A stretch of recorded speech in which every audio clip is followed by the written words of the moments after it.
অনেক ক্ষেত্রেই দেখা যায় যে বাবা মারা বেসিকলি ইমোশনাল ব্ল্যাকমেইল করে, ম্যানিপুলেট করার চেষ্টা করে ছেলেটাকে, কিন্তু আলটিমেটলি জাস্ট সিম্পল টাকা তৈরির একটা মেশিন হিসেবে ব্যবহার করে। তোর ভাই বোনদেরকে তোর দেখতে হবে, তোর এটা করতে হবে, ওইটা করতে হবে।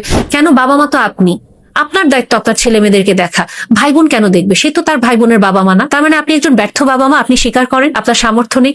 কথাগুলো শুনতে খুব বাজে শোনা যাবে, কিন্তু এটাই সত্যি। আমরা যে ধর্মের কথা বলি বা আমার প্রতি শব্দ উচ্চারণ করা যাবে না, সেই কোরআন শরীফেই তো আয়াত নাজিল করা আছে, বাবা মা যদি ভুল হন পোলাইটলি হাম্বলি ডিসএগ্রি করতে হবে। তার মানে এটা বোঝানো হচ্ছে বাবা মা সবসময় কারেক্ট না, তারা মানুষ, তারা ভুল করতে পারে। আমরা যদি ইতিহাসের দিকেও যাই, সাহাবীদের জীবনের দিকেও যাই, আল্লাহর পথে কথা শোনার জন্য বা আল্লাহকে মানে আল্লাহ বলে মানার জন্য বাবা মা যদি ওখানে বাধা দেন, সেক্ষেত্রে ডেফিনেটলি বাবা মাকে অপোজ করা যাবে। এবং বদর যুদ্ধে একজন সাহাবী তো নিজের বাবার গলা কেটে ফেলেছিলেন। তার মানে বাবা মা সবসময় পারফেক্ট না, ভুল করতে পারে, এবং সেই ভুল ওনাদেরকে বলা যেতে পারে।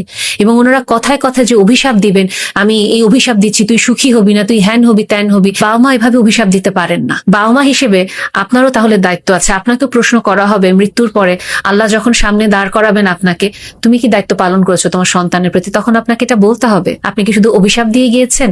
আপনি আপনার সন্তানকে আসলে কতটুকু রিলিফ দিয়েছেন তার লাইফে? ওই জবাবদিহিটাতে আপনি করতে পারবেন। আপনার সন্তান আপনার প্রতি কেমন আচরণ করছেন তার পাই টু পাই হিসাব আপনি রাখছেন, কিন্তু আপনি কি আচরণটা করছেন ওটার হিসেব দিতে পারবেন তো?